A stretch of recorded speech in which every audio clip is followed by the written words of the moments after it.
Hi there. Now, I've done a review on the new Superman, and I've also done videos defending Snyder's interpretation. But I wanted to also do a video on all the good points, oh my back, of the film to illustrate I'm not just some biased Snyder bro, or a complete douche. Because I did like the film, albeit gave it a rating of 6 to 7 out of 10. That's purely because it could have been done or written better. I still think Man of Steel is a better solo film and is on a different level of standard. Maybe it would have been better if it had been done a lot more well with a different director. I think Gunn is a good producer, but not necessarily a good director. That's only my opinion.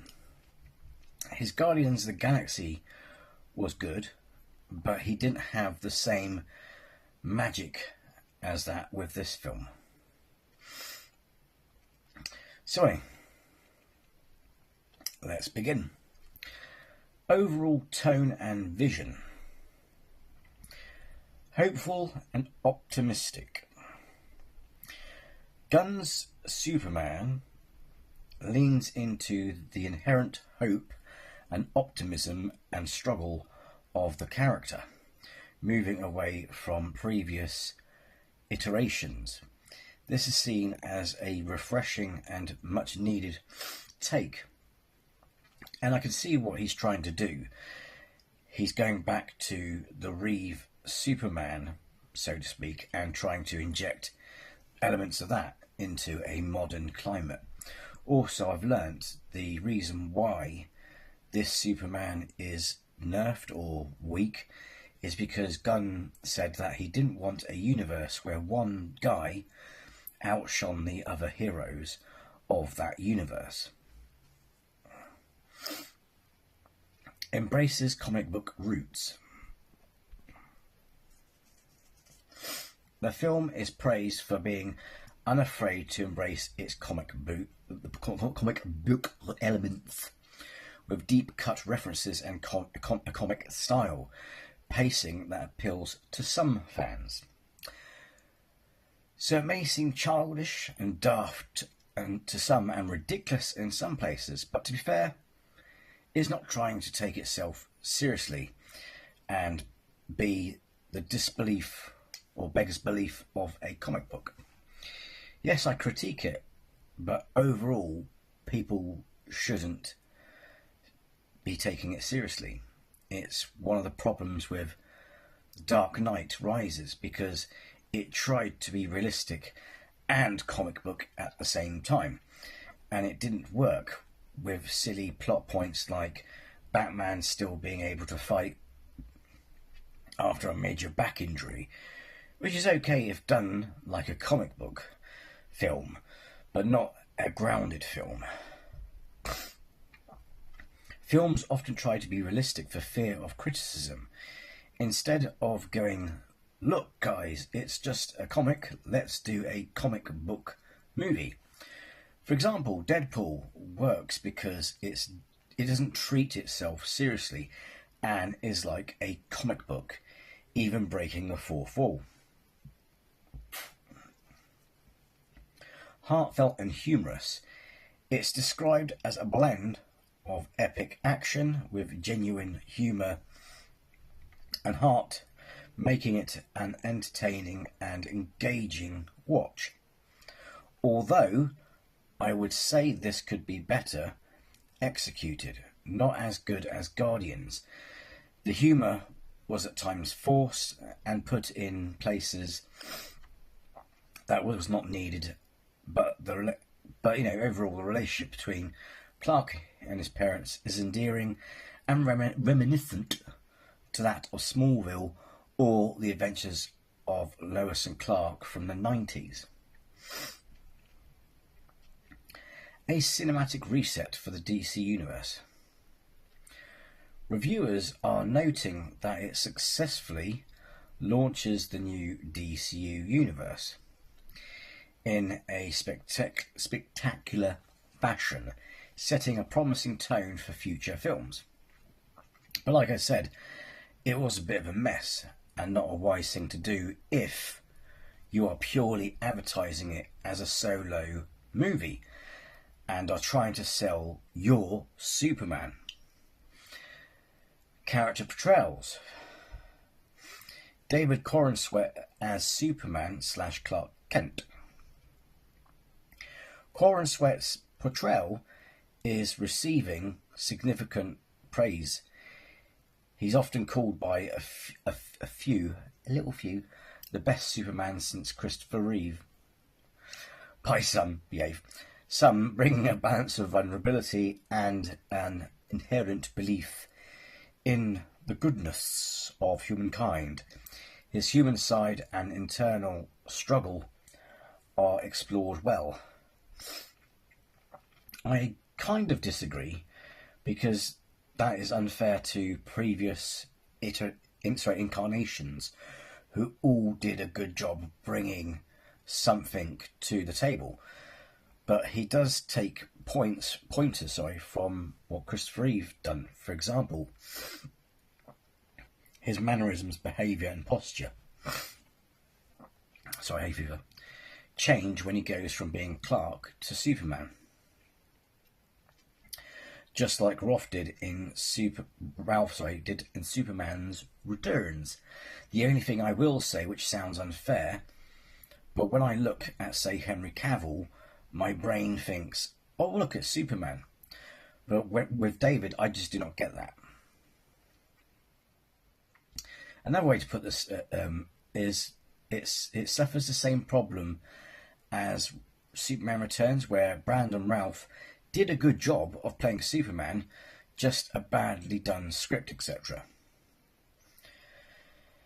Lois Lane, Rachel Brosnahan, sorry if I'm butchering that.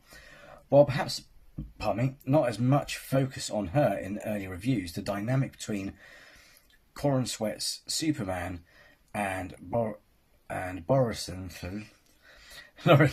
Lane's is generally seen as strong and promising.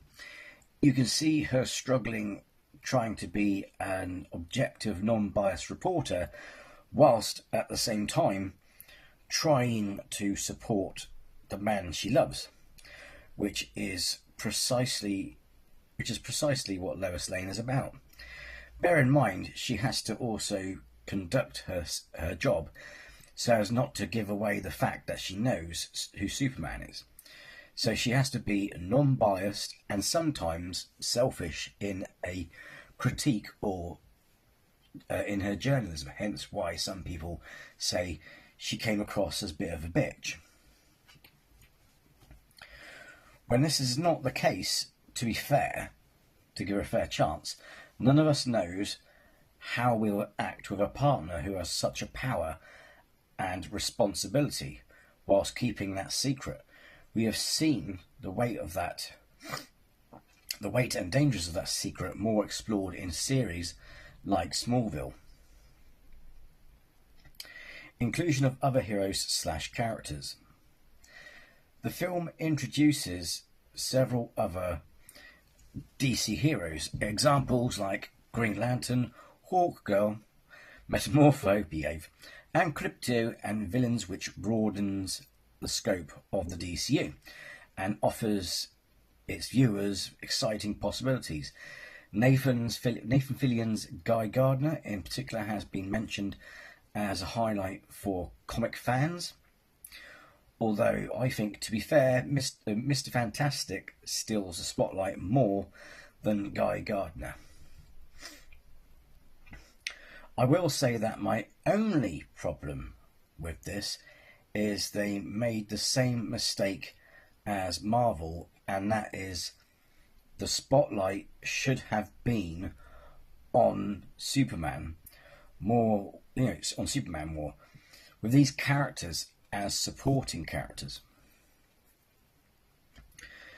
Nicholas Hoult does a good job at playing Lex Luthor and portrays them as quite sadistic, narcissistic psychopath whose insecurities and jealousies have pushed him on a mindless crusade to destroy Superman, and the parallels between him and Elon Musk I find quite apt and have no problem with accepting. Although saying that, as many others have said, that's kind of an insult to Lex Luthor, because Lex Luthor is a lot smarter than Elon Musk. Although Gene Hackman is the best, and I think Kevin Spacey did it better than Holt, although a contender after Gene Hackman would be, i.e. second place, would be Michael Rosenbaum from Smallville. Again, I think he could have done better, again due to directing or script writing, because I know he's a good actor. I've seen his other stuff. His pocket universe reminds me of Lex's pocket universe that he created in the story Red Sun, and the way he clones Superman is done, in the same manner as the clone in Red Sun, where he collects bits from sites. Mark and Pa Kent are very endearing and serve as the voices of support and wisdom in Clark's life, although I do question whether or not Gunn's being very stereotypical by having them as hillbillies sorts, you know what I mean? Story and pacing. Not another origin story. A major positive point that people would point out is that the film doesn't rehash Superman's origin. It jumps straight into that universe and allowing for a fast-paced narrative. This is appreciated by those, including myself, who are tired, to be fair, of repetitive origin stories and watching Krypton blow up multiple times and constant restarts, etc. However, again, I think it could have been done better because it's a bit of a mess. Whilst it's okay to introduce all these other characters, they should be more of a supporting role rather than stealing the main character's spotlight. For example, even in Black Adam, most of the spotlight was on Black Adam. Now, yes, I can understand that he wanted to introduce us to the new DCU. The problem is, though, and I'm sure everyone would agree on this at least, is it was marketed during all the hype in that as a solo Superman film. And if you're doing that, you need to sell us your Superman, not drown him out. Focus on humanity and compassion. The film emphasises Superman's humanity and his drive to do good and make the world a better place, which resonates with the core values of the character. Exhilarating action set pieces. Reviews mention exciting and well-staged action sequences. James Gunn's direction. Gunn's signature style. The film is noted for having Gunn's distinctive blend of spectacle, humour and heart, reminiscent of his Guardians of the Galaxy work. Albeit, like I said, Guardians does it better, and some of the camera angles during the fight scenes can be a bit too much and a bit jarring, so they need to fix that in future films. Maybe do it more like the old Superman films, or the way they did Man of Steel, or the method of flying they used in Lois and Clark, the series. Also, you have to be careful with humour and not force it. A lot of the humour felt forced and not needed. That humour only works for certain characters or films. So, with Superman, you have to be careful. For example, with Christopher Reeve, The humour in it was well timed and had a certain charm, whereas this felt like it was being or trying to be funny. Deep understanding of the character. Many critics believe Gunn shows a somewhat understanding of what Superman should represent in 2025 while staying true to the character's legacy. And despite my issues with the film, listening to his interviews, I can understand what he's trying to do. The problem is, I don't think it was executed well within the films. It didn't convey it properly, in my opinion. I know this video, at some parts, is starting to sound like another review video. It's not. It's just that I have to add my honest thoughts to it as well, besides giving the good points. Handcrafted and authored film. The movie feels like a singular vision, a truly authored superhero film. However, there are things to consider for a balanced assessment, as some reviews also mention these as potential downsides, but they can be framed as ambitious or bold choices. Overstuffed or busy. As I mentioned earlier, some reviews mention that the film can feel a bit crowded with characters and plot points. However, one could frame this as an ambitious attempt to quickly establish a broad DCU, or as a dense, rich world for viewers to explore, to dive right in and not restart the universe again. Albeit, like I said, not a bad idea, just not good for a solo film, and possibly badly executed. Tone shift from previous DC films. For those accustomed to the realistic tone of the Snyder and Chris Nolan DC era films, Gunn's lighter approach might be a significant shift.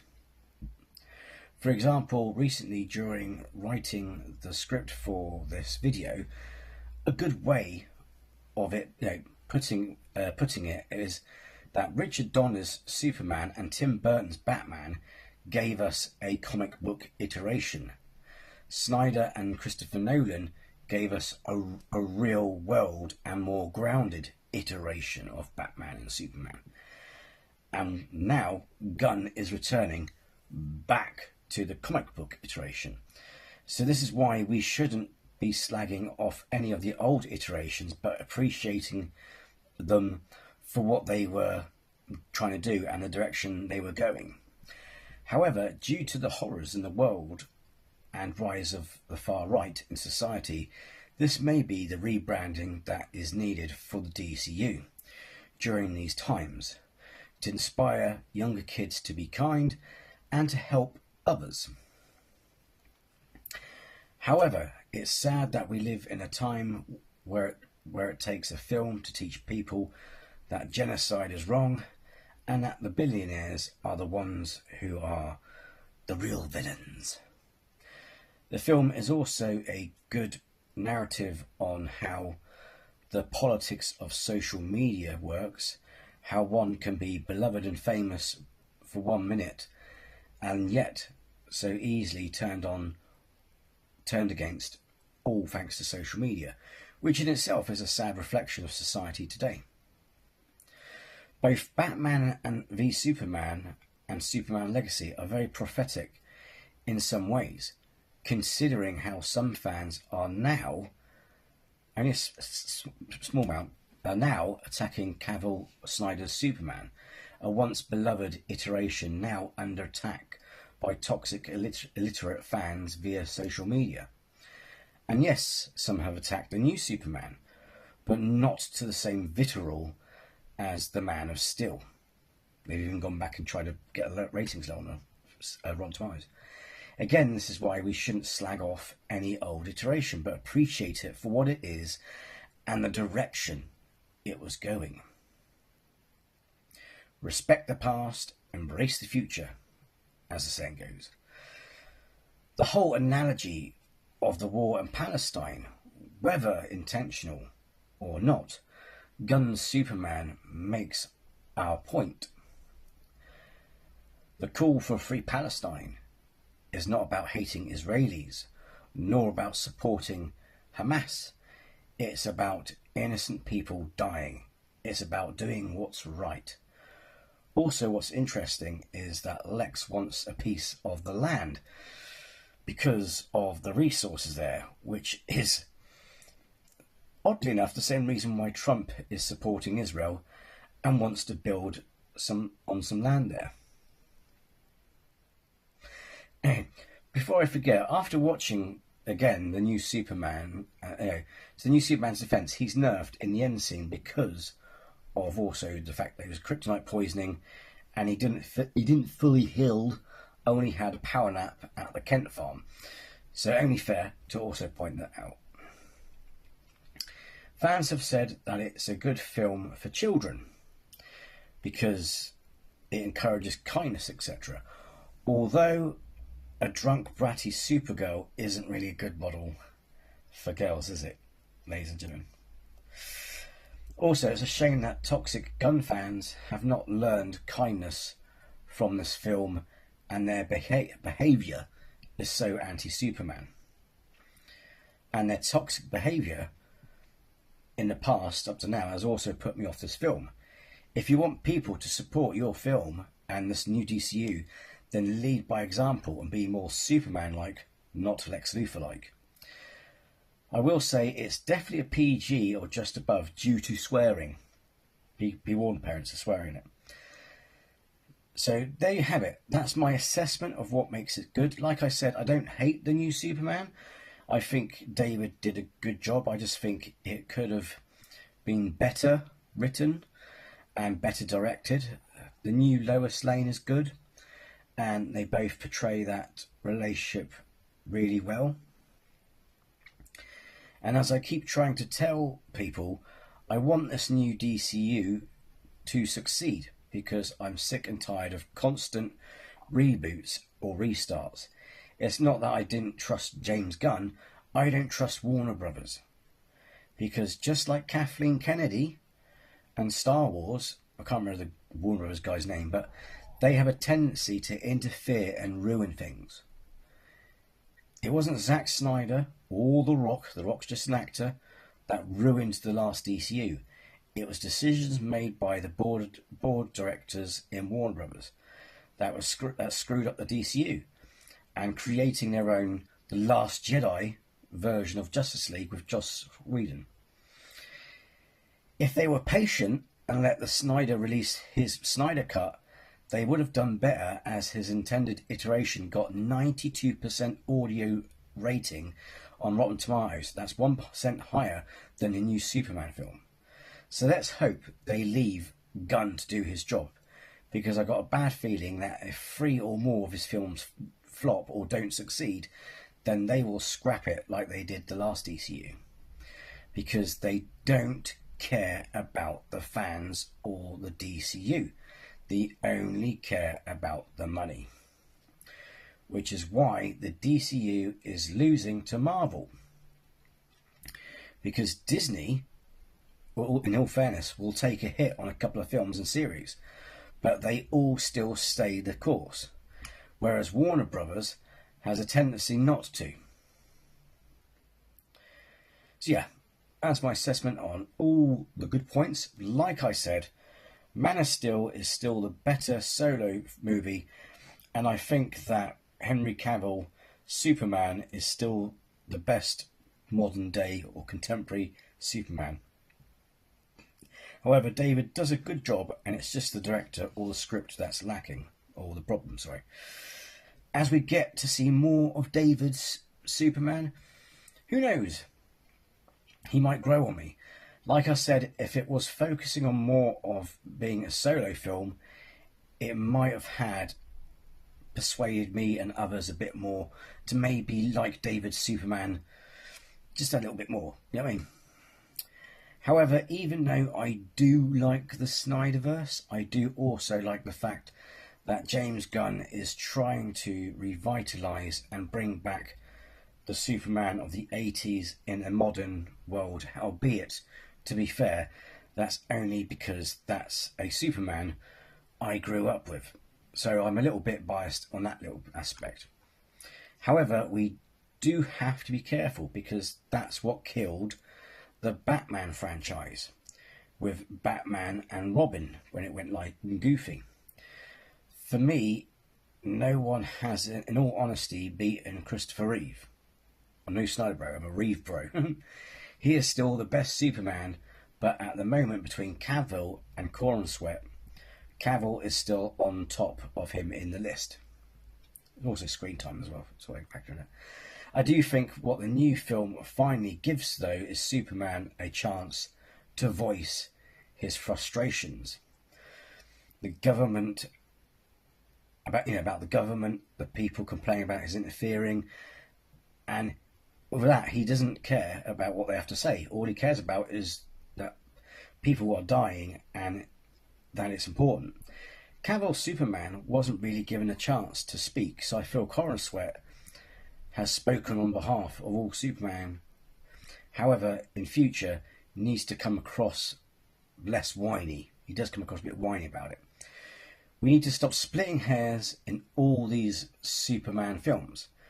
People in all of these films, people died or got injured. Until said otherwise, Ultraman is dead. Superman killed him. But Superman has done that in the comics.